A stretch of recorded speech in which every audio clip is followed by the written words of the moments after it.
And we're live. Good evening and welcome to Mishnah Mastery. Hooray. With our live virtual studio audience, always there to listen faithfully and never challenge me on anything.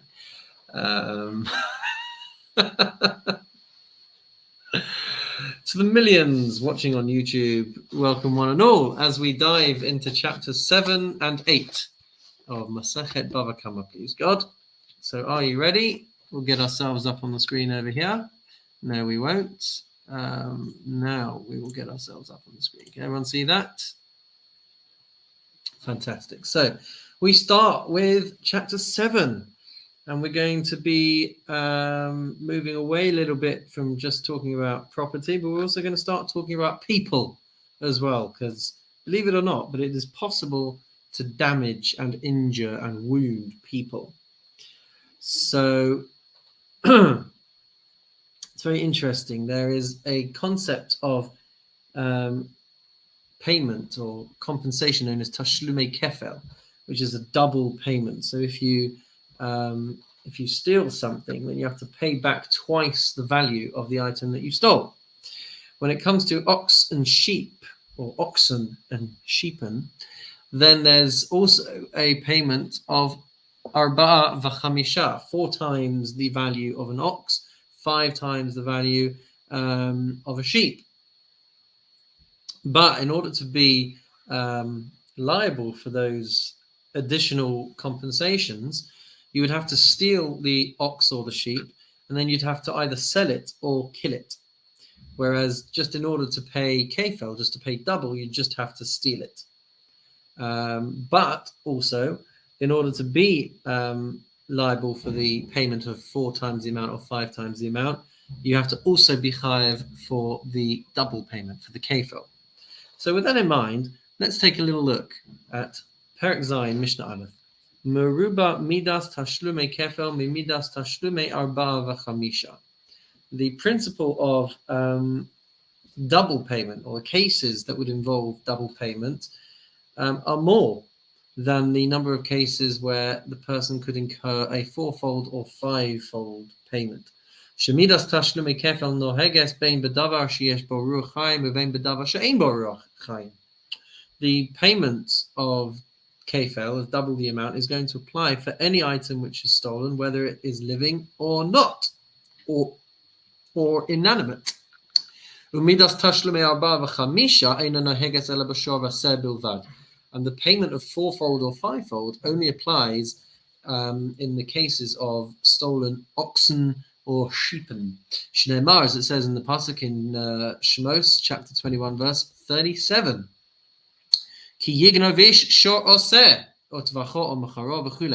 When a person steals an ox or a sheep and then shechts it, slaughters it, or sells it on, so then the continuation of that pasuk will be you have to pay 5-fold.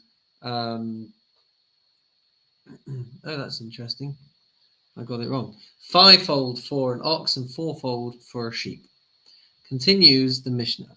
Ein hagonev achar haganav mishalem tashlume kefel. If you steal a stolen item, then the person who steals the stolen item does not pay tashlume kefel to the thief, does not pay the double payment to the thief or to the original owner.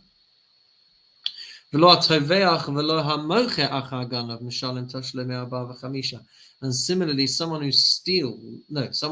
shechts or sells a stolen animal does not pay the 4-fold or 5-fold payment. I assume, though, that the person who did steal originally the animal would have to pay those things if that's what happened to it. Mishnah base. We're going to see that there have to also be witnesses who saw you steal, and witnesses who see you sell or kill the animal. They don't necessarily have to be the same set of witnesses. So Ganav al Pishnaim, 2 witnesses saw the animal being stolen, or al Pishnaim, meaning it's reported to based on the testimony of 2 witnesses. The Tovachu Machar al Pihem, and it's reported that it was shechted or sold by them, by those same two witnesses, or al pishnai macherim, or two other witnesses, mishalim tashlumei or bava chamisha, then the person is going to have to pay fourfold or fivefold. Gonav umachar b'Shabbos, if you stole an animal and sold it on Shabbos, Ganav umachar avodah zara, or you stole it and sold it for idol worship, Ganav v'tavach umachar b'Yom Kippurim, or you stole it and slaughtered it, or stole it and sold it on Yom Kippur, then you're going to have to pay the fourfold or fivefold payment. So why did we mention these things in particular? Because you might remember we said that a person who would be chayiv misa, a person who would be liable for the death penalty, would not then incur further punishments. So the point here is that the person is not going to incur the death penalty, and therefore they still have to pay up. Ganav mishel aviv, if a person steals from his father, the tavach umachar, and slaughters it or sells it, v'achar kach meis aviv, and afterwards his father died. Ganav v'tavach v'achar kach hikdish, or he stole it and slaughtered it, and afterwards he consecrated it to the Beis HaMikdash. Nonetheless, says the Mishnah, mishalim tashlumei arba v'chamisha, he has to still pay fourfold or fivefold. So even though following the passing of his father, he would have had a share in the ownership or a share in the assets which he himself has stolen, he would still have to pay back because the father owned it when he sold it. And with the Beis HaMikdash, even though you can't consecrate something in this manner, if the owner would have given up on finding it, and then you would have consecrated it, you would still have to pay the fourfold or fivefold payments. Ganav v'tavach l'refua or l'klavim.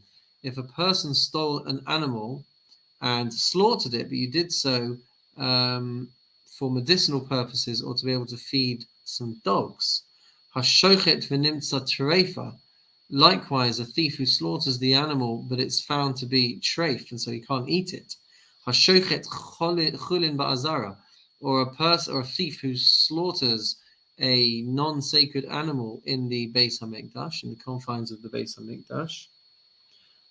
So even though he hasn't been able to eat these things, nonetheless, mishalem tashlumei arba v'chamisha. Nonetheless, he still has to pay the fourfold or fivefold payment. Rabbi Shimon poter b'shnei elu, but Rabbi Shimon potters the thief from these payments in the last two cases of finding it to be treif, or finding or slaughtering it in the confines of the Beis HaMikdash. And he says it's pater because the slaughter voids its benefit to you, and so he's only going to be liable to pay the kefel, the double payment. Mishnah Gimel. We're going to now talk about Eidim Zomamin. If we don't know what Eidim Zomamin are, in Maseches Makos, which comes a lot later in this particular Seder of Nezikin. So Eidim Zomamin are conspiring witnesses. And the halacha says that when you have two witnesses who conspire to try and accuse, and what's the word when you pass judgment? Oh, come on. And come on, Richard. What's the word when you adjudicate? Adjudicate, is that the word I was looking for? I don't know what you're... So they were conspiring to bring about a punishment, convict. That's the word. To convict them in court, and they were conspiring. So they were lying. They were making it up. So the halacha officially is that the punishment that they were seeking to impose on this individual now has to befall the witnesses instead. So that's what Eidim Zomamin are. So we're going to learn about Eidim Zomamin with regards to theft. So they are going to have to pay the compensation that they were trying to convict the individual of. So Ganav al Pishnaim. So person stole an animal, and two witnesses testify about this. V'tavachu machar al PM, and then they also testify that this guy stole or slaughtered or sold the animal. V'nimtzu zomamin, and they're found to be false witnesses. Meshalmin hakol, they will have to pay up everything, including the fourfold and fivefold payment. Ganav al pishnaim, two people testify that he stole the animal. The tavachu machar pishnaim acherim, and two other witnesses come and testify that he slaughtered it or sold it.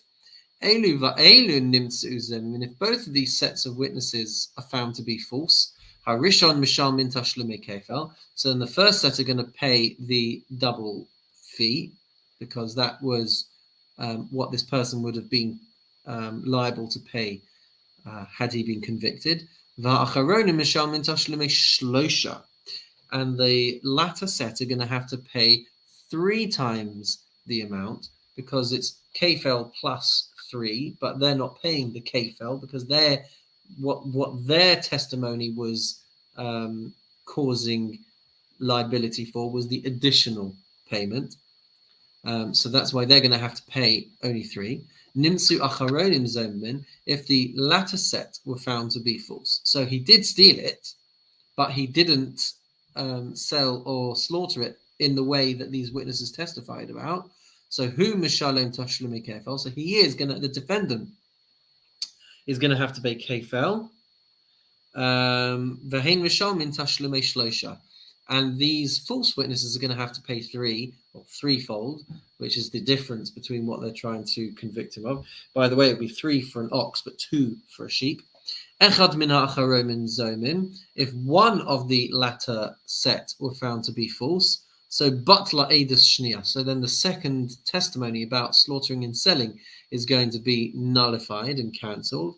Echad min ha'rishonim zomin, if only one of the first set of witnesses is found to be false, so batla kol ha'edus, then the whole case is going to be thrown out, because the initial theft is now nullified because we didn't have a complete set of valid witnesses, and because you can only convict someone for fourfold or fivefold payment if you can also convict them of having stolen it, so therefore it's going to throw out the whole case. Because if you can't prove geneva, if you can't prove the theft, then there's no case for slaughtering or selling either. Mishnah Dalet. Ganav al pishnaim, if a person is convicted based on the testimony of 2 witnesses that he stole, the tovachu macha al pi eid echad, and only one witness comes forward and says that he saw him slaughter or sell the animal, or al pi atzma, or he admits that that he stole or that he slaughtered and sold. So the Mishnah says, Mishalim tashlimei kefel, he's going to have to pay for what he stole, which means he's going to have to pay double. But if he admits to something which would get him this additional fine, then he's not going to have to pay. So ve'eino mishalem tashlimei arba v'chamisha, he's not going to have to pay the fourfold or fivefold amounts. Ganav v'tavach b'Shabbos, if he stole and slaughtered on Shabbos. Ganav v'tavach l'avodah zara, he stole and slaughtered for avodah zara. Ganav mishel aviv v'meis aviv achar kach tavach v'machar, if he stole from his father and his father died and then he slaughtered or sold it. Ganav v'hikdish, if he stole and then consecrated it. V'achar kach tavach v'machar, and afterwards then slaughtered it or sold it after he had consecrated it. Then the Mishnah says, Mishalim tashlimei kefel, he's going to pay the double. Ve'eno mishalim tashlimei arba v'chamisha, but he's not going to have to pay the fourfold or the fivefold. And the reason is essentially because he's going to be chayav misa for slaughtering on Shabbos. He's going to be, I think, chayav misa for slaughtering for the purpose of idol worship. And I think the point is, if he's not chayav misa in all of, yes, I think he is chayav misa in all of these instances, and therefore he's not going to have these additional punishments of the fourfold and fivefold amounts, because of that principle that we learned about a couple of weeks ago, kamle b'derabba minei, that we don't add on the additional punishments if he's otherwise going to be punished anyway with the death penalty. So that's the opinion of the Tana Kamma. Rabbi Shimon Omer, Kadoshim Shechayev Ba'acharayosan Mishalim Tashlumei Rabba V'chamisha. Rabbi Shimon says that if this person is still going to have achrayus, is still going to have, if the owner is still going to have achrayus, is still going to be connected to this animal, then the ganav, the robber, the thief, is going to have to pay tashlumei arba v'chamisha she'ein chayav ba'acharayusan pata. And if there was no responsibility still for this animal, then he would have been exempt from paying the fourfold or fivefold amount. Mishnah Hay is going to be dealing with a case where the ganav, the thief, owns part of the animal. So machara chutz me'echad mimea shebo. If the thief sold 99% of the animal and kept 1% ownership for himself, or or he made a partnership in the animal before stealing it, or he slaughters it and he didn't slaughter it properly, and so it became invalid and it became a carcass. Hanoicher, or he stabs it. V'hama'aker, or he uproots, he tears out the simanim, the pipes the arteries that one has to sever when they shech, and he just like tears those out. So the Mishnah says mishalim tashlumi kefel. So he's going to be liable to pay the double damages. For eino mishalim tashlumi arba v'chamisha, but he's not going to be liable for the fourfold or fivefold amount because the animal was not completely sold or completely owned by someone who wasn't him. Ganav birshus habalim, if he stole the animal in the domain of the owner. So over here we're going to see that in order for the thief to be chayev, he has to have acquired ownership, and taking ownership of something in Jewish law would be done in this case by lifting the animal or dragging the animal. So if he stole the animal in the owner's domain, and he slaughtered or sold it outside of the guy's property, so meaning he must have acquired it and dragged it out or taken it out, or shiganav chutz mirshusam, or he stole it outside of the owner's property, and slaughtered it or sold it inside the owner's rishus property, or shiganav v'tovach u'macha chutz mirshusam, or he stole it and slaughtered it and sold it outside of the person's domain, then mishalem tashlumei rabba v'chamisha, then he's going to have to pay the fourfold or fivefold, because he must have taken ownership, he must have acquired the animal in doing what he did. Aval ganav v'tovach u'macha b'rishusam patur. But if he stole it and then slaughtered and sold it inside the owner's domain, so he didn't end up moving the animal or taking ownership of the animal, then he's going to be exempt from the fines. Still going to pay the kefel and damages, but he's not going to have the kanas of fourfold and fivefold until he's actually removed it from the premises. Mishnah Vav Haya Moshcho. So if he drags the animal, Viyotze, and on his way out, the animal died, but it was still in the owner's property, Patur, then the thief is going to be exempt from the fourfold or fivefold punishment because he hadn't yet acquired it. Higbiha, if he lifted it up, or shehotziu meshus habalim, or took it out of the owner's property, vomes, and it died, then chayev, he is going to be liable for the fourfold or fivefold, I think. He's going to be exempt completely in the first case and liable for double damages, double payment in the second case. Nasano lebchoros bano, if he gave this animal as a payment for the redemption of his firstborn son for pidyon ben, or lebal chovo, he paid off a loan, leshomer chinam, he gave it to an unpaid guard, an unpaid supervisor. So the point is that he's giving something that he hasn't acquired, he doesn't own it. Velashoil, he gives it to someone who's going to borrow it. lanose sachar, to someone who's going to hire it out, v'lasocher, or to a to a paid guard, or to a lasocher, to someone who's going to hire the animal, v'haya moshcho, and he was dragging it, leading it out, umeis b'shusabalim, and it died in the owner's domain, then the thief is patur. The thief is going to be exempt from payment because it never halachically became his. But if he lifted it and took it out of the domain, out of the property of the owner of Vames, and then it died, then the Mishnah says he's going to be chayav, he's going to be liable for the theft. Mishnah Zayin, a really fascinating Mishnah, as they all are. Back in the days of halachic Eretz Yisrael, you had to be really careful with Tumah and Tahara, and that was within the physical boundaries of halachic Eretz Yisrael.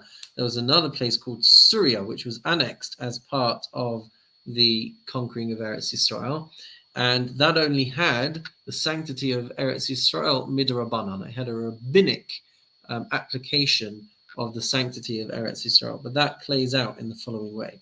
Says the Mishnah Zayin, Ein megadlin behema daka be'Eretz Yisrael. You should not raise small domesticated animals be'Eretz Yisrael, in the settled areas of Eretz Yisrael, because, as it says on the screen, because they can graze and steal other people's property. Aval megadlin b'Surya, but you would be able to raise these animals in Surya, even though there are other halachot where it would be treated like Eretz Yisrael with regards to grazing on other people's property. This was not something that applied in Eretz Yisrael, and of the midbaros sheba Eretz Yisrael, but you can raise them in wild areas, in unsettled areas of Eretz Yisrael. Ein megadlin tarnagolin b'Yerushalayim. You should not raise chickens in Yerushalayim, and the reason for that is they peck at the rubbish, and they could uncover dead rodents and animals and cause a spread of tum'ah across the city. So, megadlin tarnagolin b'Yerushalayim, should not raise chickens in Yerushalayim mipnei hakodshim, because of the impact that it could have on sacrificial meat, which was very prevalent and common in Yerushalayim.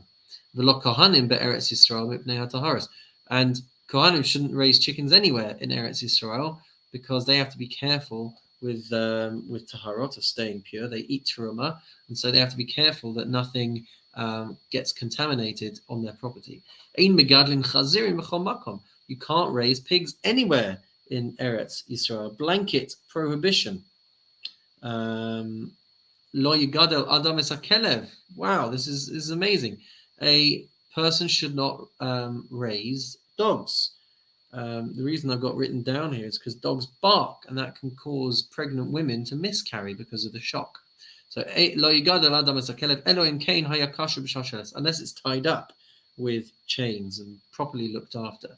You should not spread out traps for pigeons. Unless you are about 30 ris, which is about 4 miles away from a settled area, and that's because you might end up trapping birds which are owned by people, and you don't want to do that.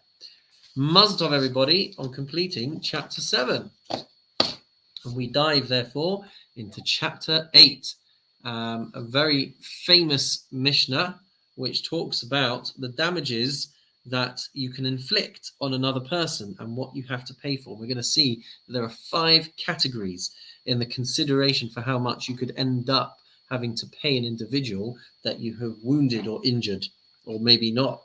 Well, yeah, okay, you'll see what I mean. So for animals, you're only going to pay nezek, you're only going to pay damages. But for humans, for people that you damage, there could be 5 categories of payments. So the Mishnah says, "Hachovel b'chaveiro chayav alav mishum chamisha devarim." If you wound a fellow person, you could be liable for up to 5 different categories of damage. First one, benezek. You could be chayav for nezek, which is the value lost to themselves because of the damage caused. B'tsa'ar, for the pain you cause. Beripui, the medical bills for healing. The sheves, the time that they lose for working, so their unemployment period, you're going to have to compensate them for. Uva boshes, and for humiliation, for embarrassing them. Those are the 5 categories for the shame that you cause.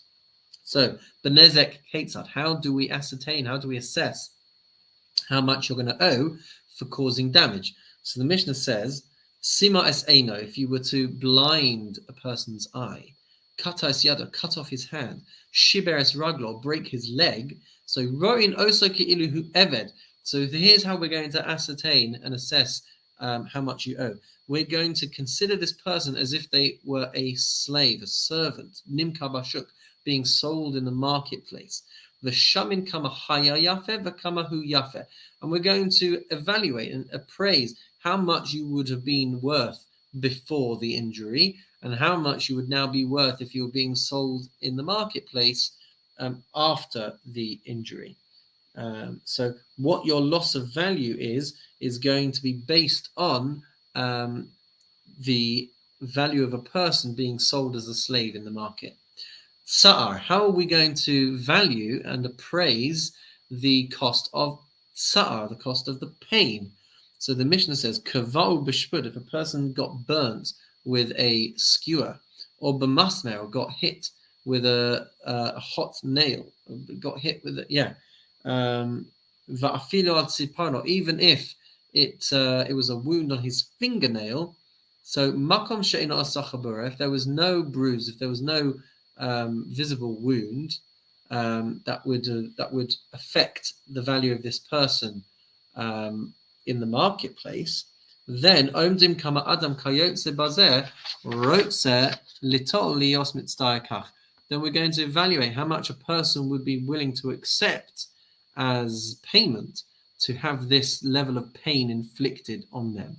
So if this person would gladly get hit on the head with a hammer for 10 quid, then the tsar would only be valued at £10. If it was £10,000, then that's how much the value of tsar would be. I'm not sure how high it goes, but that's the way that it would have been ascertained and appraised. Ripui hikau chayav l'raposo. When it comes to medical bills, well, if you injure someone, if you wound someone, then you're going to have to pay for the costs of healing. Aluvo smachin. So if this person developed ulcers, as I got it translated in my notes, but growths on the screen, blisters, rashes. So the Mishnah says, imachmas amaka chayav.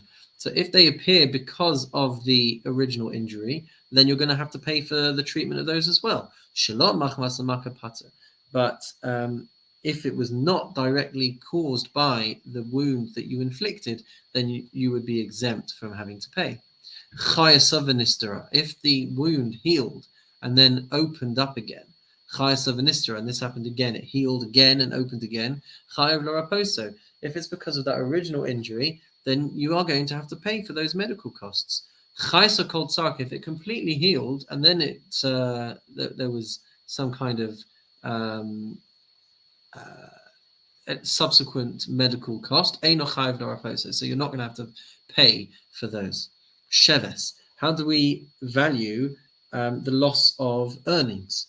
So roin oso kihilu hu shome kishuin. So it's interesting. We're only going to pay based on the minimum wage for while they're unemployed. So we're going to view him as if he was just a watchman of cucumbers. So that's not a particularly high-paid job. So this person could have been a high-flying lawyer, but when it comes to the loss of earnings, it's going to be based on a very low rate. Because you've already paid out in the compensation of nezek for the value of his hand or the value of his leg. So that's why it's only based on a very low scale. Boshes, how do you assess the value of humiliation? So the Mishnah simply says, Hakol lefi hamavayesh v'hamisbayesh. It's going to vary. It's going to depend on the stature of the person who got humiliated and the person who did the humiliating. The greater the embarrasser, the higher the payment. So Will Smith injuring someone at the Oscars, that's a pretty big level of humiliation. The greater the victim, the higher the payment. And if it's a particularly high-profile individual who gets humiliated, then one would be expected to have to pay quite a large amount for that. So the Mishnah says, if you humiliate a person who was naked, you humiliate someone who was blind, someone who was sleeping, chayav, then you're going to have to be liable for embarrassing them. But v'yashen shebiyesh patur. But if you were asleep and you just while you were asleep, you kind of just like arms flung out and struck someone across the face, and it was very embarrassing for them, you're going to be patur from paying embarrassment because you were asleep, and the payment for boshes can only be for intentional acts. Nafal minagag, if a person fell off the roof, the hizik uviesh, and inadvertently or as a result of this damaged someone and caused them humiliation, chayav ala nezek upatur ala boshes. You're going to be liable for the damage, but you're going to be exempt for the humiliation. Shnei mar, because the pasuk says in Devarim chapter 25 verse 11, v'shalcha yada, you sent out your hand, you deliberately did something with the bodily movement.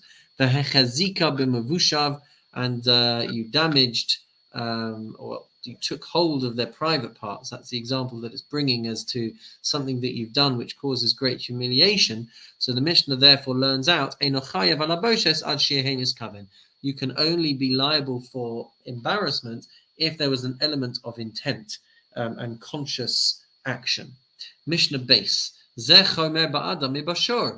what we've just seen is more stringent when it comes to people than for animals. Because for injuring a person or causing damage to a person is going to incur 5 categories of payment. And you're also going to have to pay compensation for miscarried offspring. And for wounding a shore, for an animal, you're only going to have to pay nezek, 1 category, and you're going to be exempt from compensation for miscarried offspring. Mishnah Gimel. Person who strikes their father or their mother, but does not cause them to bruise. Now, if they were to cause them to bruise, al pi halacha, according to the Torah, the person is going to be liable for the death penalty. And a person who wounds someone else on Yom Kippur, chayav b'kulam, they're going to be liable for all 5 types of payments. Hachovel be'eved ivri, if you wound a Hebrew slave, chayav b'kulan chutz min hasheves, then you're going to be liable for all of the payments except for sheves, loss of earnings, bisman shehu shelo, if you were the one who owned the slave that you injured. Hachovel be'eved kanani shel acher, if you wounded a non-Jewish slave belonging to other people, chayav b'kulam, then you're going to have to pay all of the 5 types of compensation. Rabbi Yehuda omer ein lavadim boshes, but Rabbi Yehuda has a differing opinion and says there's no such thing as a payment for boshes for a non-Jewish slave, so you're only going to have to pay the other 4 types of payments. Mishnah Daled cheresh shota v'katan. When it comes to a deaf mute or a person with special needs or a minor, pigiyasan ra'ah, an encounter with them could be disadvantageous for the person who causes the injury. Hachovel bahen chayav. So if a person was to injure them, they would be liable for the payment. V'heim shechavlu ba'acherim paturim. But if they were to injure you, then they would be exempt. And that's because they can't be held responsible for their actions. So they would never have to pay, but they would be compensated if they were injured. Ha'eved v'ha'isha pigiyasan ra'ah. When it comes to slaves and married women or women, they're also going to cause disadvantage to you. Hachovel bahen chayav. If you wound them, then you're going to be chayav to pay them. V'heim shechavlu ba'acherim paturim. But if they wound you, then they are going to be exempt. Aval mishalmim la'achar azman, but they could end up having to pay compensation at a later time if they get freed or if they get divorced. Says the Mishnah, Nisgarsha ha'isha, if the woman gets divorced, or nishtachre ha'eved, or he gets freed, chayavin l'shalem, and they would end up having to pay from their own money. So the reason why they would be exempt is because they don't have their own money to be able to compensate halachically. The wife's money belongs to the husband officially. Mishnah Hey, we don't need to go to get too woke just to learn the Mishnah. But when you get to the Gemara, then have all the fun you want. Mishnah Hey. If you strike your father or your mother and you do cause them physical injury, wounding, and if you wound a person on Shabbos, then patur mikulan, then you're going to be exempt from paying all the 5 types of payments. Why? Because this person is already losing his life. And as we've said, we don't pile up punishments when a person is liable to the death penalty. By the way, in the previous Mishnah, where there could have been a chi of kares for the action that you did, kares does not absolve the person from additional payments, because kares is a spiritual punishment. This is a punishment by the Beis Din in this case. So, if a person wounds his non-Jewish servant, then patur mikulan, then he's also going to be exempt from paying all of the 5 payments, because he owns that servant, he owns that slave. Mishnah Vav, hatokeya lachavera, if you slap the ear of another person, nosen lo sela. So this would seem to be a bit of a flat rate for boshes. You would give them a sela. Rabbi Huda Omer, Mishnah Rabbi Yossi Aglili. Rabbi Huda says, quoting Rabbi Yossi Aglili, Maneh, you would give the person 100 dinars. Stara, if you were to slap them, an open-handed slap across the face, nosen lo masayim zuz, then you pay out 200 dinars. La'achar yado, if you were to backslap them, then nosen lo arba zuz, that would be even more embarrassing, more degrading, so you'd have to pay out 400. Saram ba'azna, if you were to pinch their ear, talash basaro, or pull their hair, rokak v'higio boruko, you were to spit at them and your spit actually reached them, he'evir talisa mimeno, you were to pull off their clothing, para rosh ha'isha bashuk, or you were to expose a married woman's hair in public, nosein arba meos zuz, then you're going to have to pay 400 zuz, because these things are very degrading. Zahaklal hakol lafi kavoda, but this is the general rule. Everything is going to go according to the honor of the person who was degraded and of the person who was doing the degrading, as we saw in the previous Mishnah. Amar Rabbi, but I guess those are the basic rates. So if it was even more degrading than that, then you'll have to pay more. But those are the flat rates. Amar Rabbi Akiva. Rabbi Akiva says, Afilu aniyim should be Israel, even a poor person amongst the Jewish people, you would have to consider them as if they were otherwise normal people who were just a bit down on the luck financially. And so therefore their status should be decided as Shehem B'nei Avraham Yitzchak Yaakov, as the sons, the princes of the Jewish people. So we might like to think that a poor person, well, they're not going to be very embarrassed, but comes along Rabbi Akiva and says, no, even a poor person, someone who practically lives daily with a prospect of embarrassment, having to collect money from other people, even they should be treated as prominent individuals when it comes to the payment of boshes. Umase be'echa, there was one case, Shapara Rosh Ha'isha Bashuk, where a woman had her hair exposed in the marketplace. Bas lifnei Rabbi Akiva, so they came to Rabbi Akiva for judgment. So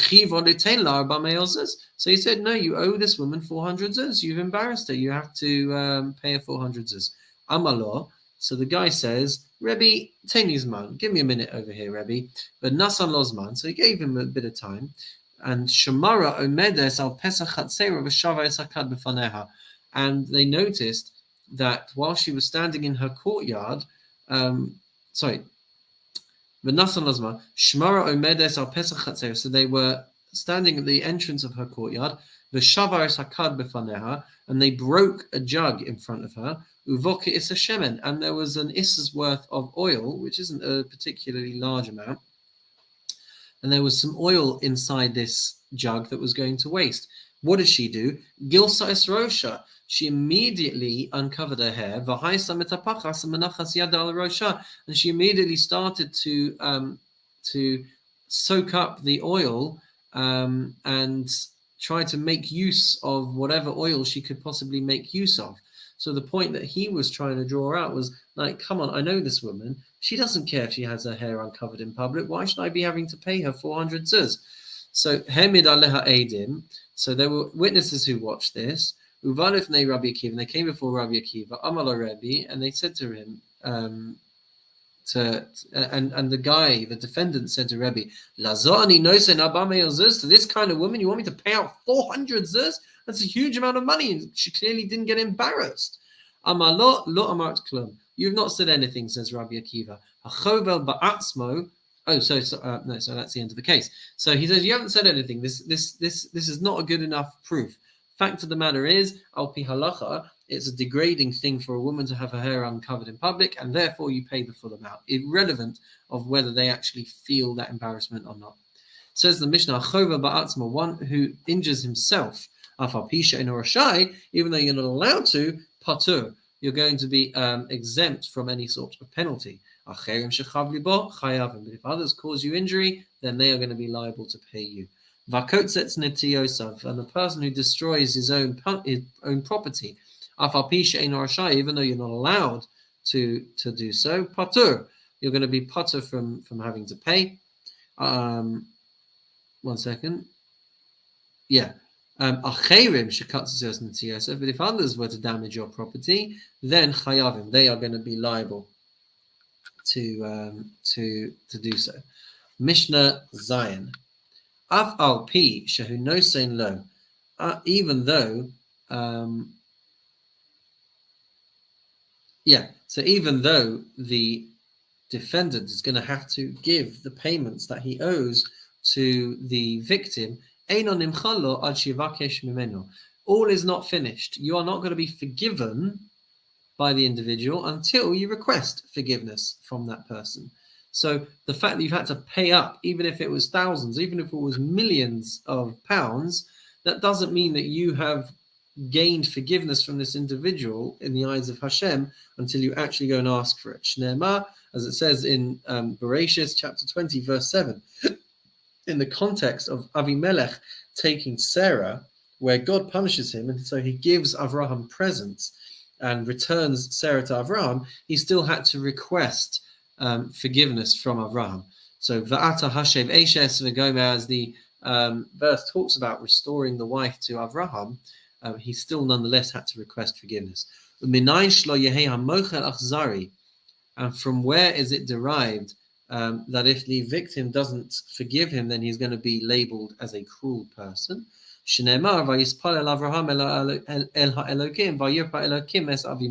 Because we see that in fact Avraham prays to Hashem and arranges for Avimelech to be healed, and so clearly he was showing some element of forgiveness to Avimelech, and that's how we learn that that's the appropriate conduct. If we get our compensation, then we should also give the defendant mechila as well. Ha'omer sameh es'eni. If a person says to another individual, "Go on, poke out my eye, blind me.